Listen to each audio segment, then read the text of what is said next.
Well, welcome fellow paranormal enthusiasts and welcome to my show, Haunted Wisconsin. I'll be your ghost host, I'm a ghoulie. Now on this show I hope to bring you to several haunted locations that you can visit in our great state of Wisconsin. Starting with Baird Creek, which is located on the far side of Green Bay. Now did you know that Wisconsin is reported as the most haunted state in our great nation? And I believe that's true. It seems that people don't want to leave the state even long after they've passed away. Now, follow me into our journey into the unexplained.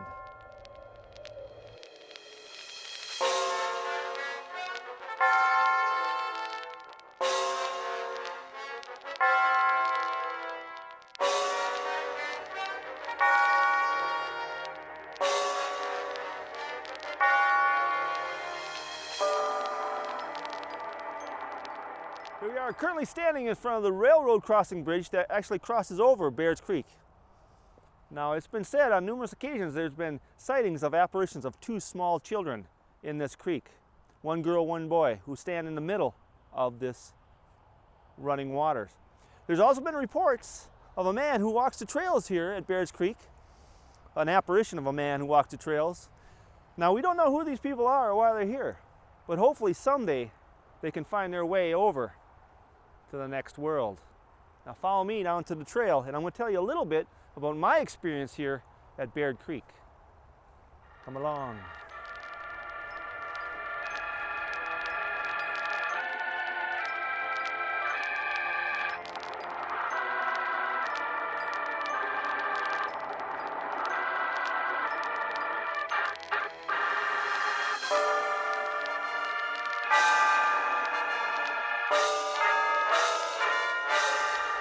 Well, here we are currently on one of the more popular trails here at Baird Creek. Now this trail actually goes alongside for miles along the creek, and these trails are often popular during spring and summer times with families here in our community. Now along over the hill over there on the other side of the park there's actually a sledding hill which is quite popular during this season in winter, which has a tow rope that brings you back up to the top of the hill after you're done sledding, which is kind of neat. Now these trails are often popular for families, like I said, also for family reunions in this park, as well as weddings, and all things good and wholesome. But unfortunately, along with the good, there's often an evil side. You see, long after the sun goes down and the moon comes up, there's been reports of cult-like activity that takes place within these forests. And I have my first-hand experience with one such cult. I was down here in 2010. I had to come down to Baird Creek. I was going to investigate these reports that I had heard about the two small children in this creek, as well as the man who walked this trail. And as I approached the path that I am currently on right now, I had come across a beautiful white dove. Now I was just sitting at the beginning of this trail, the entrance, and I was just enamored with this bird. I couldn't believe it. It was just beautiful. It's just this perfectly white dove just sitting there in the beginning of the trail.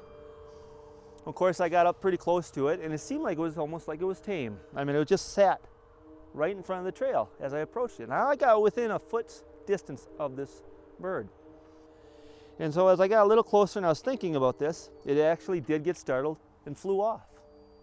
Well, I was still enamored with this bird, and I watched it for a few minutes, and then I did embark on my journey down this trail.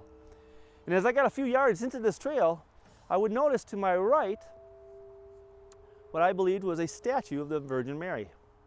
It was kind of up in the brush a little bit. It was a little bit buried. You couldn't really quite see it unless you I just happened to notice it for some reason. And so I continued on my journey because I was taking pictures from my book that was coming out that year, Haunted Green Bay, and checking out the creek, and I was taking pictures, and as I came back I thought I would investigate this interesting statue that I was seeing. So I walked up to it and got up in front of it, and it was a little bit more towards the creek, and as I got in front of it, I got a little startled of what I had next was going to see. You see, as I got in front of it, I noticed that it wasn't the Virgin Mary, but rather a very creepy statue that looked quite similar to the Grim Reaper. You see, it had a robe of the Virgin Mary, but its face was of a skeleton, and its hands were a skeleton as well. And in one hand, it had a grim, like a scythe that the Grim Reaper would carry, and in the other, it had the world. And in front of it, it had a series of candles that looked like they had been lit. And also, on the side of it, it had looked like an offering of a bottle of tequila. Now, I wanted to take a closer picture of the face, and now as I got closer to this thing and tried to take a picture of it, my camera went completely dead. Well, I thought that was strange, and I backed off, and my camera came back on. Well, I continued. I said, well, I'll take some more pictures of the area first and come back to this thing in a little bit. So I did that. I went around, I took some pictures of more of the forest and that kind of thing, of the creek. And I came back and I said, okay, now it's your turn. So I got up to the thing and I got real close and I went to snap a picture of its face so I can have clarity and look it up later on the internet. And as I got close, my camera went dead again. And as I backed off, this time it didn't come back on. My batteries were totally drained, done. So that was kind of weird because I had just purchased these batteries about 10 minutes prior to getting here because I knew I was going to have a full day of shooting pictures. So I wanted to make sure I had fresh batteries so they shouldn't have drained so quickly. So I thought to myself, whatever you are very powerful.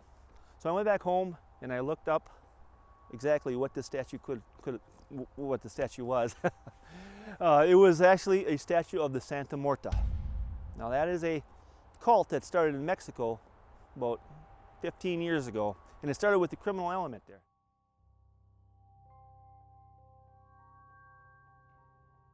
Now I'm going to take you down to the location where I found that statue, just here off the beaten trail.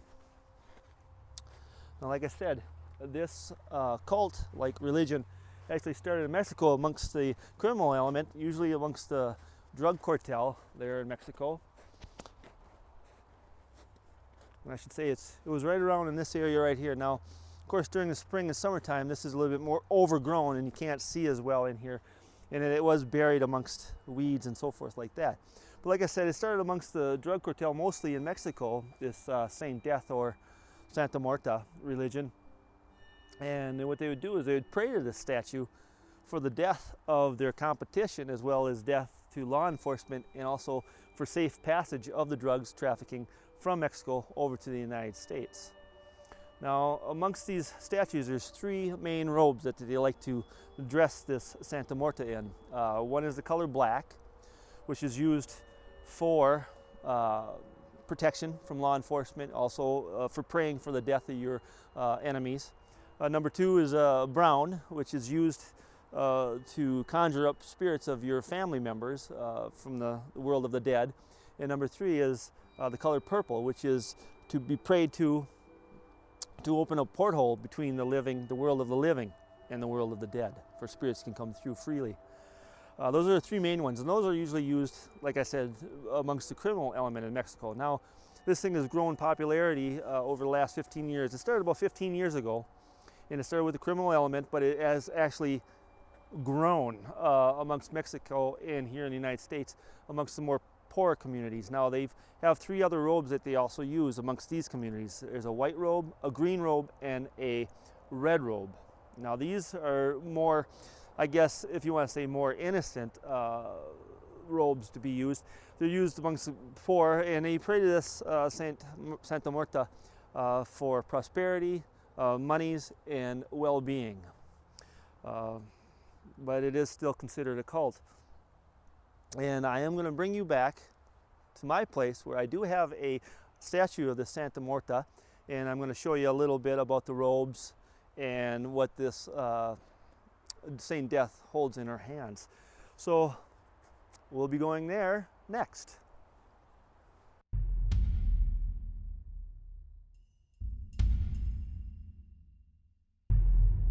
All right, well, welcome to my humble abode, my office of the dead, so to speak.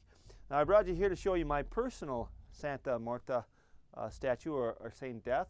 Now, I purchased this here in Green Bay on the east side at a Mexican retail store, and I use this just purposely for display purposes. I don't actually pray to this thing. Now, I did buy one in a black robe, and like I said, that is more popular with the criminal element in Mexico, the drug cartel.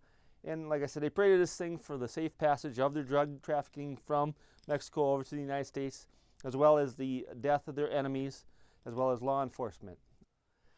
Now, this robe also represents another thing. It also represents our skin in living, and after we die, as a robe, our skin falls off. It also represents how we hide our true selves from the rest of the world. Now, when someone begins to pray, I should also say, well, when somebody begins to pray to this thing, one of the rituals is you have to light a series of candles. Usually you would light the candles that would be corresponding with the robe that you are praying to. These ones, but you can use other colors as well in conjunction with the main color of the robe. Like I said, this one is black, which means the use of black magic or the death of your enemies and so forth. But I also have white here. Now white means wisdom, so somebody would be praying to this Santa Muerta and they had the white candles in the black robe. They would be praying either for the death of the enemy or the use of black magic as well as wisdom. So you could, I guess, dual purpose it, if you want. But when you do start praying to the Santa Muerta, she's very serious. You do have to make an offering of some sort for payment for her favors.